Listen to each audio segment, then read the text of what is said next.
Bora falar de futebol? Bora falar de Palmeiras e Cuiabá, um desafio pequeno quando a gente vai olhar para todos aqueles que o Brasileirão oferece aos times que lutam pelo título, ao passo que se torna um desafio mais complicado pelo contexto do jogo.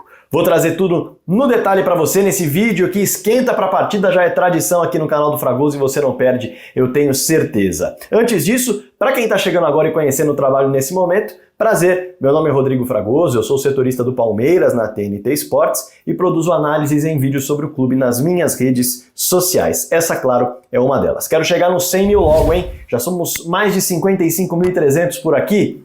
Faz um favor para mim. Clica no botão inscrever-se, tá? Me dá essa moral, tá aqui embaixo, é de graça. Dá outra moral? Ativa a notificação, clica no sininho que tem aqui embaixo. Aí você não vai nem precisar mais procurar o canal do Fragoso, colocar na sua agenda para assistir o vídeo. Todo dia às 7 da manhã tem um vídeo e você vai receber uma notificação dele. E também, muito importante, também de graça, ó, clica no joinha, no like, que mostra pro YouTube que o trabalho é bom. O botão hype também é bem interessante para isso e vai me ajudar muito.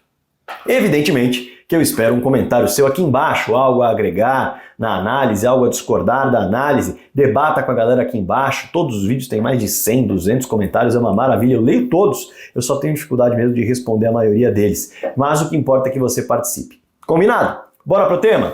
Bora lá! Palmeiras e Cuiabá. Bom, a gente tá falando de um adversário, eu vou trazer o olhar do adversário do Palmeiras já, mas todo mundo sabe, é o vice-lanterna do Campeonato Brasileiro. Isso por si só já é uma informação para mostrar que diante de um adversário como o Palmeiras, que luta pelo título, ele é um desafio pequeno, né? Para um adversário como o Palmeiras, que luta pelo título brasileiro, é dos mais frágeis desafios que uma equipe pode ter dentro do Campeonato Brasileiro. Portanto, já torna isso uma oportunidade ao Palmeiras, principalmente jogando em casa. E aí é o ponto que dificulta tudo. Aí é o detalhe envolvendo o contexto, que dá um ar mais pesado para o jogo.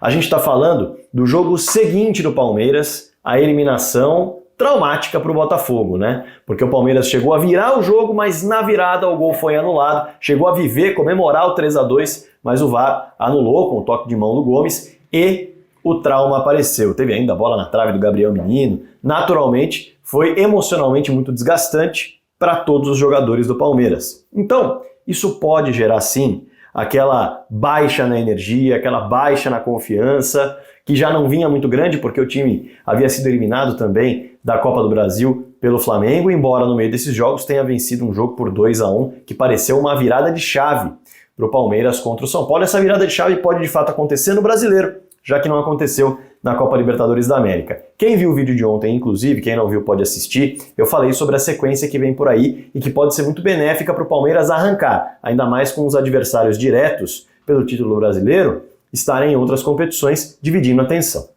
Mas esse foi o tema do vídeo de ontem, se você quiser assistir, ele está à disposição no canal. O tema do vídeo de hoje é sobre o Cuiabá. E aí, vem não somente o contexto da dificuldade psicológica de superar o trauma, de superar a chateação, a frustração da eliminação nas Copas, mas também vem a questão envolvendo jogar como mandante longe do Allianz Parque. Não é fácil para o Palmeiras, principalmente quando envolve equipes da Série A. Para você ter uma ideia, o Palmeiras jogando fora do Allianz Parque como mandante não venceu nenhum time da Série A nessa temporada. Esse é um dado muito significativo. O Palmeiras vence o Ituano, vence o Mirassol, vence o Botafogo de Ribeirão Preto, vence a Ponte Preta, tem essas vitórias na Arena Barueri. São equipes de divisões inferiores em jogos pelo Campeonato Paulista. Agora, quando você para olhar os duelos diante de adversários da primeira divisão, aí você tem um problema. No Campeonato Paulista, o Palmeiras chegou a fazer 2-0 no Corinthians, tomou 2-1, ficou com 2 jogadores a mais e tomou um empate numa falta cobrada pelo Garro, 2-2, não venceu. Equipe de Série A. No Campeonato Brasileiro, o Palmeiras enfrenta Atlético Paranaense e Internacional. Perde para o Internacional por 1-0 na Arena Barueri, com direito a gol de lei do ex. O Wesley colocou a bola na rede e perde para o Atlético Paranaense por 2-0, num confronto em que o Cuca ainda era o técnico do Furacão e teve até gol contra do Gustavo Gomes. O Palmeiras não venceu como mandante uma equipe da Série A dentro do Campeonato Brasileiro e dentro do Campeonato Paulista. Fora do Allianz Parque, evidentemente. Então é algo que o Palmeiras também tem dificuldade e vai precisar superar. Além disso, quando a gente olha para a questão da mudança na escalação, o Palmeiras vem tentando, com o Abel Ferreira, encontrar a escalação ideal. E fazia isso também naquele momento de 2023, quando é eliminado pelo Boca Juniors. E muitas alterações foram feitas. Para quem não se recorda, no jogo contra o Boca Juniors, o Palmeiras tem o Everton no gol, Rocha, Gomes e Murilo, 3 zagueiros, Zé Rafael, Menino e Piquerez, com o Mike, né, sendo o ala pela direita, Arthur e Veiga como meias e o Rony como centroavante, um 3-4-2-1, digamos assim. E aí quando ele cai para o Boca e vai para o duelo contra o Santos, ele muda sistema e muda peças. Veja só, o técnico Abel Ferreira sai da dobra de laterais, num sistema em que ele usava alas, e coloca o Marcos Rocha no banco, trazendo o Mike para a lateral, o Mike que era um ala. Ele tira a ideia de 2 meias do time, colocando o Arthur no banco de reservas. E ele coloca no time Endrick e Kevin como pontas. O time entra em campo contra o Santos muito alterado, com o Everton no gol, Mike na lateral, Gomes, Murilo e Piquerez, Zé Rafael e Gabriel Menino como volantes meia, o Veiga, e aí à frente, Endrick pela direita, Kevin pela esquerda e Rony mais à frente. Fazendo inclusive algo que o torcedor pedia que ele fizesse diante do Boca. Isso virou tema na entrevista coletiva dele, para quem não lembra, logo depois da derrota para o Santos. Ele até ironiza e fala, olha, eu coloquei o time que todo mundo queria e perdeu. E no fim das contas a gente tem que entender que o que ele estava fazendo não envolvia necessariamente responder ao torcedor. Mas era pegar um momento muito difícil do time, entender que peças responderam suficientemente bem para seguir no time titular e que peças não vinham respondendo bem para fazer uma mudança. A gente vai entender, tentando trazer aquilo para o ano de 2024, depois da eliminação para o Botafogo, se o Rômulo, por exemplo, pode acabar sendo o novo Kevin ou o novo Endrick, que, vamos dizer assim, é um jogador que vinha pedindo passagem, né? 2 jogadores que vinham pedindo passagem, o caso do Rômulo vem pedindo passagem também, mas não vinha ganhando tempo suficiente em campo para mostrar aquilo que podia fazer. E o Rômulo ocupa o lado esquerdo do campo, justamente o setor que não tem funcionado. A gente tem que entender também se o Felipe Anderson vai ser, digamos assim, o novo Arthur, a nova peça titular, que foi um reforço caro, inclusive o Arthur, o Felipe Anderson também foi um reforço caro, não se engane de ter vindo de graça, ele, na verdade, foi uma transferência que não houve custos de clube para clube. Mas o Felipe Anderson certamente recebeu boas luvas. A gente vai entender se ele vai ser esse cara. O Arthur vinha do início do ano, o Felipe chegou no meio do ano. Mas é um reforço que não está correspondendo, jogando num lugar onde não está habituado a jogar e acaba indo para o banco. A gente vai entender se o Felipe vai ser esse cara. E se ele for entrar em campo sem mudar muita coisa, né, sem trazer esse efeito que ele trouxe do jogo do Boca para o jogo contra o Santos, fazendo isso do jogo do Botafogo para o jogo contra o Cuiabá, ele poderia entrar em campo com o mesmo time que enfrentou o Botafogo, sem 2 peças.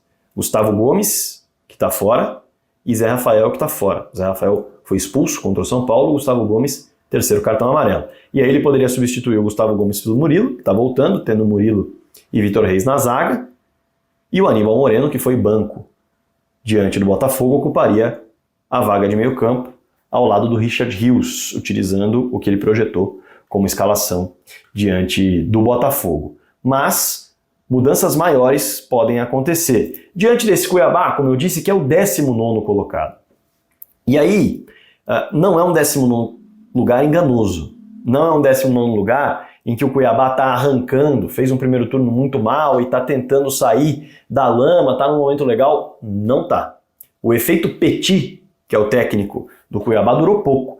Foram 4 jogos com 3 vitórias e 1 derrota, e nesses 4 jogos ele animou demais o torcedor, né? Porque ele goleia o Criciúma por 5-2 fora de casa, ele goleia o Fortaleza por 5-0 dentro de casa, ele perde para o Cruzeiro, uma derrota por 2-1, mas vence o São Paulo no Morumbi por 1-0. Então foi uma sequência muito interessante, com 2 goleadas, com vitória no Morumbi, onde é muito raro ganhar, e aí todo mundo falou, bom, o Cuiabá vai dar aquela reavivada, né?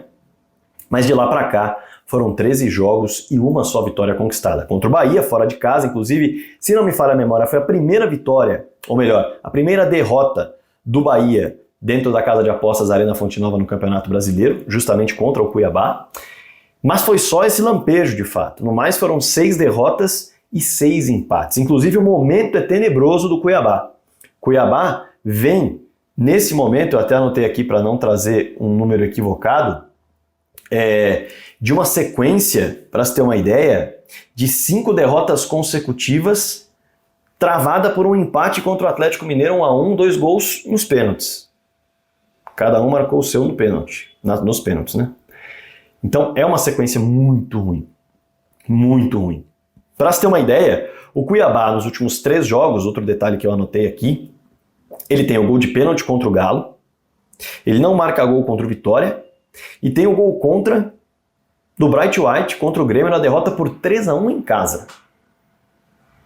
Vem mudando sistemas constantemente, há 4 jogos jogava com 2 zagueiros, nos últimos 2 jogos entrou com 3 zagueiros, já chegou a usar o Cleison como ponta, já chegou a usar o Daverson, que agora está no Galo, como ponta, com o Pita por dentro e vice-versa. Enfim, já foi variando o esquema, já jogou com 3-4-3, já jogou no 3-5-2, está buscando soluções e elas não estão aparecendo.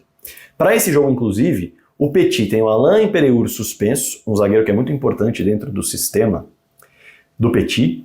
O Matheus Alexandre acabou tendo um rompimento do ligamento colateral e está fora também. O lateral direito, o Ramon, que vinha sendo bem interessante, lateral esquerdo, perdão, lateral direito, o Matheus, lateral esquerdo, o Ramon. O lateral esquerdo, o Ramon, que vinha sendo inclusive uma peça de criatividade pelo lado do campo, tá com uma lesão muscular, é dúvida para o jogo, não deve voltar, pelo menos do que eu li antes de gravar aqui, é um jogador que ainda está em recuperação, e por isso as notícias são ruins.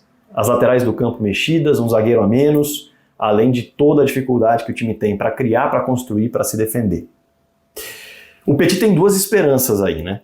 O Pita, o Isidro Pita, que tem a seleção paraguaia de olho, inclusive, marcou 21 gols na temporada, o gol contra o Galo de pênalti é dele, inclusive encerrando um jejum de 6 partidas sem marcar, não é dos melhores momentos do Pita na temporada, mas é um jogador que o tempo inteiro a equipe busca. É aquele centroavante de referência mesmo, não é de referência por falar que ele está dentro da área com muita frequência, mas é o time o tempo inteiro buscando ou o pivô ou a jogada aérea com o Pita. Inclusive, o Cuiabá é uma equipe que troca muitos passes, tenta trabalhar a bola de pé em pé até buscar o lado do campo para tentar um cruzamento.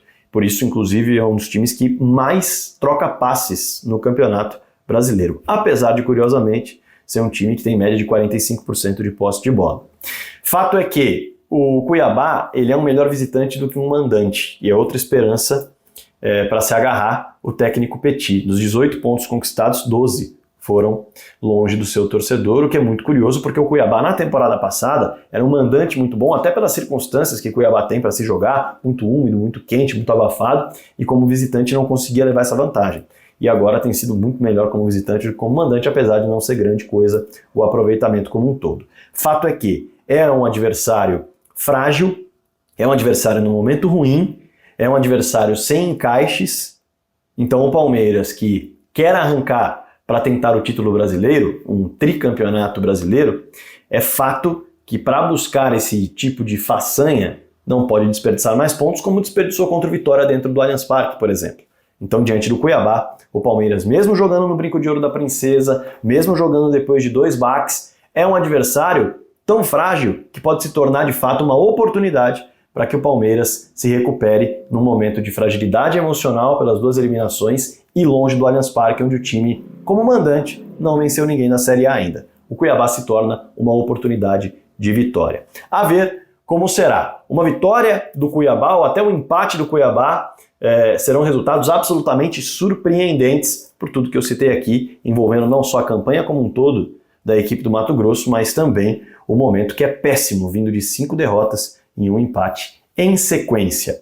Claro que eu quero o seu olhar para o jogo aqui embaixo, claro que eu quero o seu comentário, debata com a galera que é muito importante e não se esqueça de se inscrever no canal, quero chegar a 100 mil logo, hein? Se inscreva no canal, dê um clique aqui nesse botãozinho com o sininho para ativar a notificação e você sempre receber os vídeos assim que eles saírem. Diariamente às 7 da manhã tem vídeo por aqui. E evidentemente, clicou no joinha, no like, me dá essa moral, pô.